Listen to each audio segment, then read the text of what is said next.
Turn attention now to developments in Gaza. The Israeli military has sacked 2 senior officers after 7 World Central Kitchen aid workers were killed in a strike in Gaza on Monday.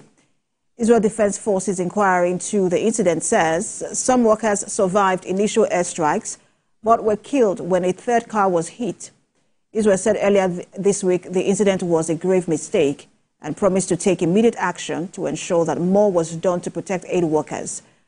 World Central Kitchen and other aid agencies have paused their operations in Gaza, where the UN estimates 1.1 million people are facing catastrophic hunger. And Israel has agreed to open 2 routes into Gaza to allow more humanitarian aid into the territory.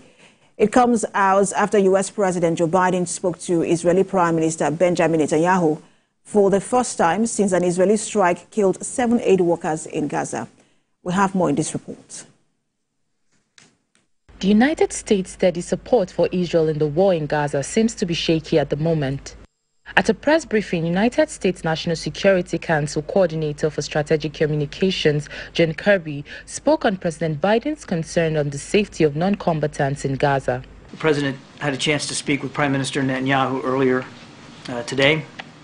On that phone call, the President emphasized that the strikes on humanitarian workers and the overall humanitarian situation in Gaza are unacceptable. He made clear the need for Israel to announce and to implement a series of specific, concrete, and measurable steps to address civilian harm, humanitarian suffering, and the safety of aid workers. He made clear that U.S. policy with respect to Gaza will be determined by our assessment of Israel's immediate action on these steps. He underscored that an immediate ceasefire is essential to stabilize and improve the humanitarian situation and to protect innocent civilians. And he urged the Prime Minister to empower his negotiators to conclude a deal without delay to bring the hostages home. Mr. Kirby said U.S. support for Israel will depend on steps being taken to address civilian harm and humanitarian suffering in Gaza. Look, it takes active participation and the negotiation of both sides here. And that's what the President is urging. He's certainly, in the call with Netanyahu, urging that the Prime Minister empower his team to the maximum extent possible to see if we can get this deal in place. Elsewhere, Britain's Prime Minister Rishi Sunak is facing growing pressure over UK arms sales to Israel after the killing of 7 aid workers by an Israeli strike in Gaza.